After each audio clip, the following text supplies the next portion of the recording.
This lesson describes the fundamentals of inheritance. Inheritance is the basis of all object-oriented programming. While this lesson describes inheritance in terms of Java classes, the same basic concepts apply to all modern programming languages. It's all based on classes and objects. As an example, let's start with a class that is so simple it's pretty useless. The class named Figure has one data item and one method. All you can do with an object of this class is to call the getArea method and have it return the value of area, and the value will always be 0. Notice that the area variable is declared outside of a method, which makes it accessible to every method in the class. You could add a bunch of methods to this class and have them all read or write area information. But we're not going to do that. We're going to do something else with it. By extending the Figure class into a new class called Square, we're able to get everything that the Figure class has and add some things to it.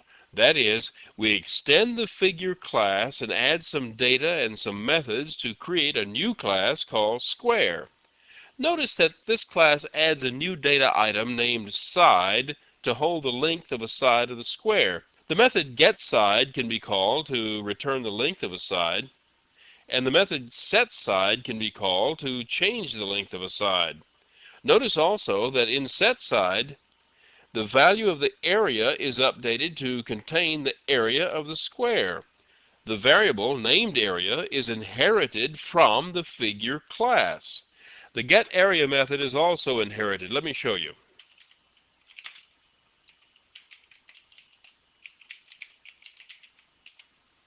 This class has a main method, so it can be run from the command line. To begin with, it creates a square object and sets the sides to 250.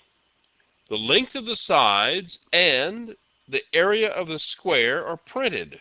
Notice that the call to getArea doesn't require anything special. It's right there in the Square class because it was inherited from the Figure class. You can think of a class definition as a blueprint, and you can think of an object as something that is built from the blueprint.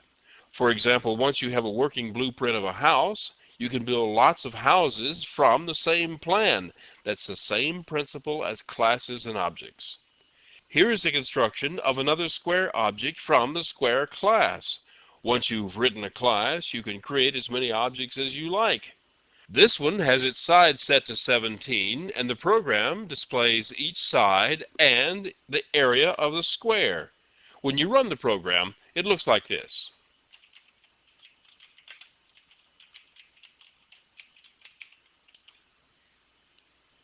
Now here is another class that extends the Figure class.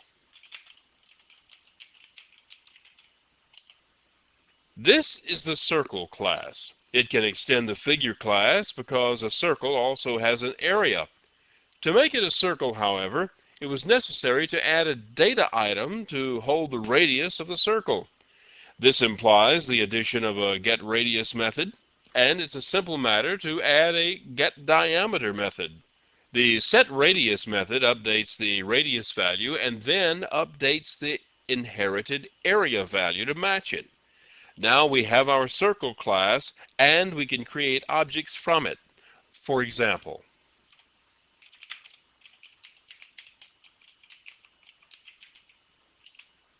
this class has a main method that creates a circle object and sets its radius to 100, then displays its radius, diameter, and area. When you run the program, the output looks like this.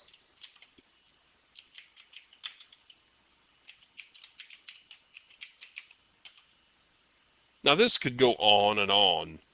We could make rectangles, pentagons, triangles, hexagoogleton, or anything else we can imagine. The point is, we have a class that can be used as the basis of construction of other classes. Of course, most base classes have more to them than this simple example, but you can see how it works. You can imagine a situation where a base class is complicated enough that extending it to make new classes would save a lot of work. The class being extended is called the base class or the superclass. The class doing the extending is usually called the subclass. Sometimes the process of extending a class is called subclassing.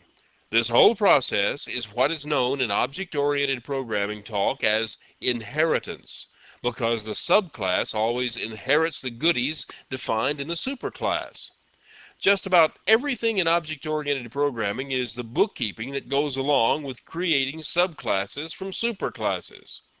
Inheritance is the key to all the mysteries. Once you have inheritance clear in your mind, the rest of the mysteries are trivial. We'll be going into constructors and polymorphism, but it's all just bookkeeping that goes along with the same stuff.